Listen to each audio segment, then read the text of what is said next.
Kusumavati complaint. SIT ಮುಂದೆ ಸೌಜನ್ಯ ತಾಯಿ. ದೂರಿನಿಂದ ಕಂಗಾಲಾಯ್ತೆ ಅತ್ಯಾಚಾರಿಗಳ ಪಡೆ. ಎಸ್ಐಟಿ ಕುಸುಮಾವತಿ ದೂರನ್ನ ಗಂಭೀರವಾಗಿ ಪರಿಗಣಿಸುತ್ತಾ ಸೌಜನ್ಯ ಅನ್ನೋ ಅಮಾಯಕ ಬಾಲಕಿಯ ಭೀಕರ ಅತ್ಯಾಚಾರ ಹಾಗೂ ಕೊಲೆ ಈಗ ಕೆಲವು ವಿಕೃತ ಮನಸ್ಸುಗಳಿಗೆ ತಮಾಷೆಯ ವಿಷಯವೂ ಆಗಿದೆ.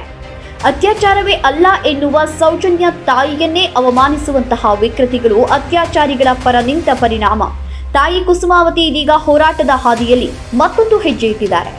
ದೇವಸ್ಥಾನದ ವಿರುದ್ಧ ಷಡ್ಯಂತ್ರ ನಡೀತಾ ಇದೆ ಅನ್ನೋದನ್ನೇ ಷಡ್ಯಂತ್ರ ಮಾಡಿಕೊಂಡು ಅತ್ಯಾಚಾರಿಗಳ ರಕ್ಷಣೆಗೆ ನಿಂತ ನಕಲಿ ಹಿಂದುತ್ವವಾದಿಗಳಿಗೆ ನಿಜವಾಗಿಯೂ ಅನ್ಯಾಯ ಆಗಿರೋದು ಹಿಂದೂ ಹೆಣ್ಣು ಮಗಳಿಗೆ ಅನ್ನೋದು ಬೇಕಾಗಿಲ್ಲ. ಸೌಜನ್ಯ ಹೋರಾಟವನ್ನೇ ಮುಗಿಸಿಬಿಡೋದಕ್ಕೆ ನಡೀತಾ ಇರೋದೇ ದೊಡ್ಡ ಷಡ್ಯಂತ್ರ ಅನ್ನೋದು ಸದ್ಯಕ್ಕೆ ಮಂಜು ಮುಸುಕಿದ ಸತ್ಯ. ಈಗ ಕುಸುಮಾವತಿಯವರು ನೀಡಿದ ದೂರು ಚಿನ್ನಯ್ಯನ ಮಾತಿನ ಆಧಾರದ ಮೇಲೆ ಅನ್ನೋದು ತುಂಬಾ ಮುಖ್ಯ. ನೂರಾರು ಶವಗಳನ್ನ ಹೂತು ಹಾಕಿದ್ದೀನಿ ಅಂತ ಸ್ವತಃ ಸಾಕ್ಷಿಯಾಗಿ ಬಂದಿದ್ದ ಚಿನ್ನಯ್ಯ ಅವಶೇಷಗಳನ್ನ ತೆಗೆಸೋದ್ರಲ್ಲಿ ದೊಡ್ಡ ಯಶಸ್ಸು ಕಾಣದೇ ಇರೋದು ಅತ್ಯಾಚಾರಿಗಳ ಪರ ನಿಂತವರಿಗೆ ದೊಡ್ಡ ವರದಾನವಾಯಿತು.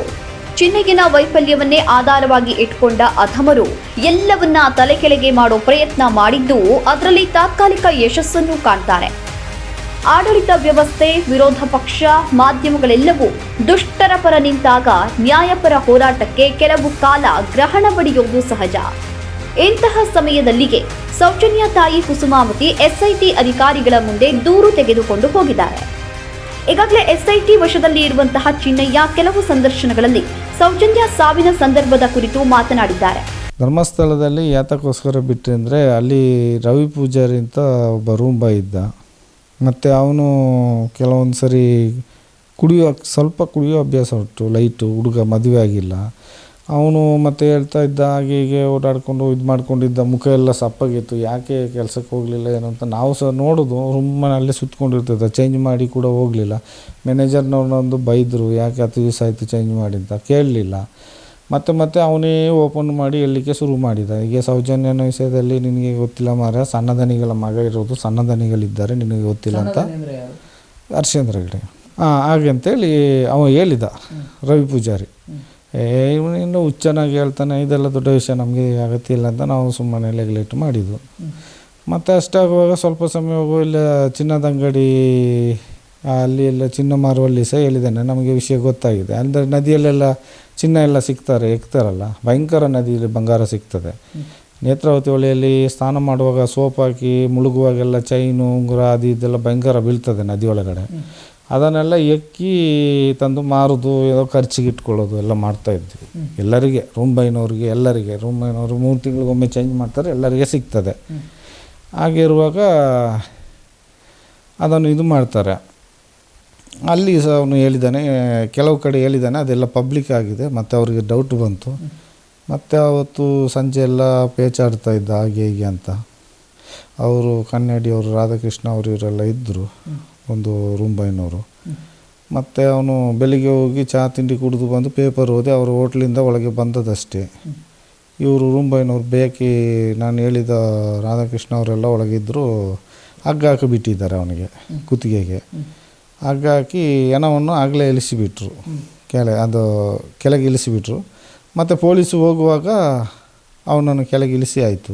ಕೇಳಿದರೆ ನಾವು ಕಾಪಾಡಿದ್ವಿ, ಅವನು ಸತ್ತೋದ, ಅವನು ಹಗ್ಗ ಇಕ್ಕೊಂಡ ಅಂಥೇಳಿ. ಇನ್ನೊಬ್ಬ ಯಾವುದೋ ನನಗೆ ಇಟ್ಟ ಕ್ವಾಟ್ರನ್ನು ಅವನು ಕುಡ್ಕೊಂಡು ಹಗ್ಗ ಇಕ್ಕೊಂಡು ಹೆಚ್ಚಾಗಿ ಅಂತೇಳಿ ಹೇಳ್ತಾಯಿದ್ರು.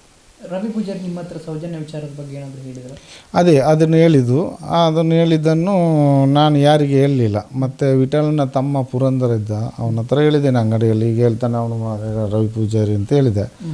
ಮತ್ತು ಅವನು ಎಂಥ ಕೇರ್ಲೆಸ್ ತಗೊಂಡ್ರೆ ಏನೋ ಗೊತ್ತಿಲ್ಲ. ನಾನು ಅವನ ಹತ್ರ ಹೇಳಿಬಿಟ್ಟು ಮತ್ತು ನನ್ನಷ್ಟಿಗೆ ನಾನಿದ್ದೆ, ಇದು ಬೇಕಿಲ್ಲ, ಅಗತ್ಯ ಇಲ್ಲ, ದೊಡ್ಡ ವಿಷಯ ಇದು ಅಂತೇಳಿ ನಮಗೆ ಸುಮ್ಮನೆ ಆದದ್ದು. ಮತ್ತು ಲಾಸ್ಟಿಗೆ ಕರೆದು ಎಲ್ಲ ಎಂಕ್ವೈರಿ ಮಾಡಲಿಕ್ಕೆ ಶುರು ಮಾಡಿದರು ನನ್ನನ್ನು, ಹಾಗೆ ಹೀಗೆ ಅಂತ. ಇವರು ಪ್ರಶಾಂತ್ ಅಂತ ಒಬ್ಬರು ಸೂಪರ್ವೈಸರ್ ಅವನನ್ನು ಫಾಲೋ ಮಾಡಲಿಕ್ಕೆ ಬಿಟ್ಟು ಅವ ತುಂಬ ಚಿತ್ರಹಿಂಸೆ ಕೊಡಲಿಕ್ಕೆ ಶುರು ಮಾಡಿದ. ನೇತ್ರಾವತಿ ಸ್ನಾನಘಟ್ಟದಲ್ಲಿ ನೀವು ವಿಠಲ್ ಹೋಟ್ಲಿಗೆ ಹೋಗ್ತೀವಿ ಹಾಗೆ ಹೀಗೆ ಅಂತೆಲ್ಲ ಭಾರಿ ಇದು ಮಾಡಿದ. ಮತ್ತು ನಾವು ಹೊರಡ್ತೀವಿ ಅಂತ ಹೇಳುವಾಗ ಅವರು ಕರೆಸಿ ನಮ್ಮನ್ನು, ನಿನ್ನನ್ನು ಸೆಟ್ಲ್ಮೆಂಟ್ ಮಾಡ್ತೀನಿ, ಹೋಗು ಅಂತ ಹೇಳಿದರು. ಸೆಟ್ಲ್ಮೆಂಟು 25 ವರ್ಷ ಕೆಲಸ ಮಾಡಿದ್ದಕ್ಕೆ 3.5 ಲಕ್ಷ ಅಮೌಂಟ್ ಕೊಡಬೇಕು. 3.5 ಲಕ್ಷದಲ್ಲಿ ನಮಗೆ ಬರೀ 50,000ನೇ ಕೊಟ್ಟದ್ದು. ನಾವು ಕೇಳ್ತಾ ಇದ್ವಿ, ಯಾಕೆ ನಾವು ಇಷ್ಟು ವರ್ಷ ದುಡ್ದಕ್ಕೆ ಬರೀ 50,000 ಕೊಡ್ತೀರಿ ಅಂತ ಕೇಳ್ತಾ ಇದ್ವಿ. ಹಾಗೆ ಬೇಕಂತಲೇ ಓಡಿಸಿದ್ದು. ನಮ್ಮನ್ನು ಹೋಗುವಾಗ ಎಲ್ಲ ಬರೆಸ್ಕೊಂಡು ಕಳಿಸಿದ್ದಾರೆ, ಇವರೇ ಬಿಟ್ಟು ಹೋಗಿದ್ದು ಅಂತೇಳಿ ಎಲ್ಲ ಹೇಳಿ ಕಳಿಸಿಬಿಟ್ಟು ನಾವು ಕೆಲಸ ಬಿಟ್ಟು ಊರಿಗೆ ಹೋದ್ವಿ. ಆನಂತರ ನಾವು ನಮ್ಮಷ್ಟಿಗೆ ಇದ್ವಿ. ಈಗ ಈ ಸೌಜನ್ಯನ ನ್ಯೂಸ್ ಎಲ್ಲ ಯೂಟ್ಯೂಬಲ್ಲಿ ಬರೋದು ಗೊತ್ತಾಗಿ ಸರಿ ನೋಡೋಣ, ನಾವು ತುಂಬ ಹೆಣಗಳು ಊತಾಕಿದ್ದೀವಲ್ಲ, ಏನೋ ನಮಗೊಂದು ಪುಣ್ಯ ಸಿಕ್ಕಿದರೆ ಸಿಕ್ಕಲಿ ಅಂತೇಳಿ ಅಂತೇಳಿ ನಾನೇ ಮುಂದೆ ಬಂದು ಹೇಳ್ತಾ ಇದ್ದೀನಿ ಅಷ್ಟೇ. ಸೌಜನ್ಯ ಕೊಲೆ ನಡೆದ ಹಿಂದೆ ಮುಂದೆ ತನಗೆ ತಿಳಿದ ವಿಚಾರಗಳ ಬಗ್ಗೆ ಹೇಳ್ಕೊಂಡಿದ್ದಾರೆ. ಕುಸುಮಾವತಿಯವರು ಈಗ ಇದೇ ವಿಚಾರವನ್ನ ಇನ್ನೂ ಸಮಗ್ರವಾಗಿ ತನಿಖೆ ನಡೆಸಬೇಕು ಅಂತ ಕೇಳ್ಕೊಂಡಿದ್ದಾರೆ. ಸದ್ಯ ಎಸ್ಐಟಿ ಅಧಿಕಾರಿಗಳು ಕೂಡ ಸೌಜನ್ಯ ತಾಯಿಗೆ ಪೂರಕವಾಗಿ ಸ್ಪಂದಿಸಿದ್ದಾರೆ. ಈಗಾಗಲೇ ಎಸ್ಐಟಿ ತನಿಖೆ ಬಗ್ಗೆ ಹೊರಗೆ 108 ಚರ್ಚೆಗಳಾಗ್ತಾ ಇವೆ. ಅತ್ಯಾಚಾರಿಗಳ ಪರ ನಿಂತವರಂತೂ ತಾವೇ ತನಿಖೆ ನಡೆಸ್ತಿರೋ ಹಾಗೆ ತಾಜಾ ವರದಿಗಳನ್ನ ಪ್ರಸಾರ ಮಾಡ್ತಿದ್ದಾರೆ. ಚಿನ್ನಯ್ಯ ಎಲ್ಲ ತಪ್ಪನ್ನು ಒಪ್ಕೊಂಡಿದ್ದಾನೆ, ಸೌಜನ್ಯ ಹೋರಾಟಗಾರರೇ ಷಡ್ಯಂತ್ರ ಮಾಡಿದ್ದು ಅಂತ ಎಸ್ಐಟಿ ಅಧಿಕಾರಿಗಳ ಮುಂದೆ ಬಾಯಿ ಬಿಟ್ಟಿದ್ದಾನೆ ಅಂತ ಪ್ರಚಾರವನ್ನು ಮಾಡಿದ್ದಾರೆ. ಅತ್ಯಾಚಾರಿಗಳ ಪರವಾಗಿ ಏನ್ ನಡಿಬೇಕು ಅನ್ನೋದನ್ನ ಇವರು ಹೇಳಿ ಆ ಮೂಲಕ ಜನರನ್ನ ದಾರಿ ತಪ್ಪಿಸ್ತಾ ಇರೋದು ಸ್ಪಷ್ಟ. ಆದರೆ ಎಸ್ಐಟಿ ಎಲ್ಲೂ ತನಿಖೆ ಬಗ್ಗೆ ಅಧಿಕೃತವಾಗಿ ಹೇಳ್ಕೊಂಡಿಲ್ಲ. ಸದ್ಯಕ್ಕೆ ಅದೊಂದೇ ಸಮಾಧಾನಕರ ಸಂಗತಿ. ಅತ್ಯಾಚಾರಿಗಳ ಪರ ನಿಂತಿರುವ ಕೆಲವು ಮೀಡಿಯಾಗಳು ನಕಲಿ ಹಿಂದೂ ಹೋರಾಟಗಾರರು ಎಸ್ಐಟಿ ಏನ್ ಮಾಡಬೇಕು ಅನ್ನೋದರ ಮೇಲೆ ಪ್ರಭಾವ ಬೀರುವ ಪ್ರಯತ್ನ ಮಾಡ್ತಾ ಇದ್ರು. ಎಸ್ಐಟಿ ಅಧಿಕಾರಿಗಳು ಕುಸುಮಾವತಿ ನೀಡಿದ ದೂರಿಗೆ ಪೂರಕವಾಗಿ ಸ್ಪಂದಿಸಿದ್ದಾರೆ. ಈಗ ಎಸ್ಐಟಿ ಅಧಿಕಾರಿಗಳು ನೊಂದ ಹೆಣ್ಣು ಮಕ್ಕಳ ಪರವಾಗಿ ಕೆಲಸ ಮಾಡಬೇಕಷ್ಟೇ.